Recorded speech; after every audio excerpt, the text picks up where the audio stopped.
Hi there, I'm Dr. Noelle Nelson, and it's my pleasure to share a few thoughts with you today, some uplifting, inspiring, and practical tips to help you find greater happiness and success in your life.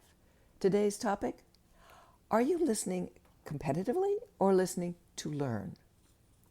You know how you can be going along in a conversation with a friend or a loved one and it all seems to be fine, and then you say something and suddenly the conversation stalls or stops entirely, and you're thinking, what just happened? You didn't say anything insulting or mean. You just voiced your opinion, or so you think. I had lunch the other day with a dear friend I hadn't seen in a long time. I travel a lot for work, and she used to.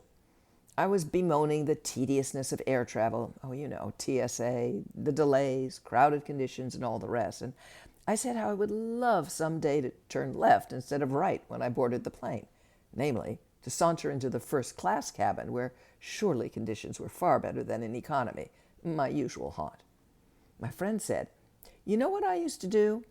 I'd buy my coach ticket, but then at the last minute, right before boarding started, I'd go up to the counter agent and ask if there were any first-class seats still available. And often they'd say, yes. And I'd only pay an extra $200 instead of $2,000, thank you very much, and I'd get to fly first." I immediately retorted with, that would never happen now. The jam of the plane's so full, there's never an available seat to be had.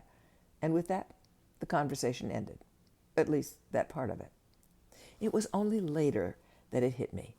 I had unwittingly denied my friend's experience of life. I had flat out slammed my reality into her face as if hers didn't matter. There are few things worse that we do to our friends and loved ones than make them feel like they don't matter. We rarely mean to, yet we do it all the time. It would have been easy, so easy, for me to consider her experience in my response.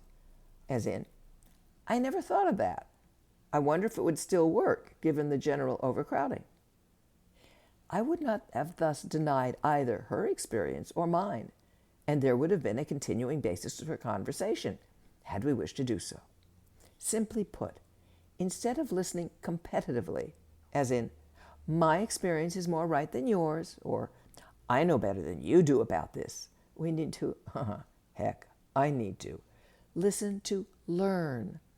Listen to those we care about with an ear to, what does this mean to them?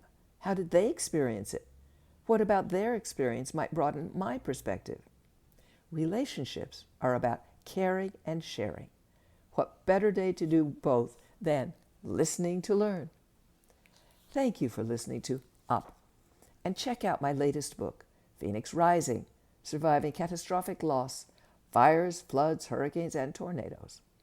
If you'd like more uplifting, inspiring, practical tips and techniques, please visit my website, noellenelson.com.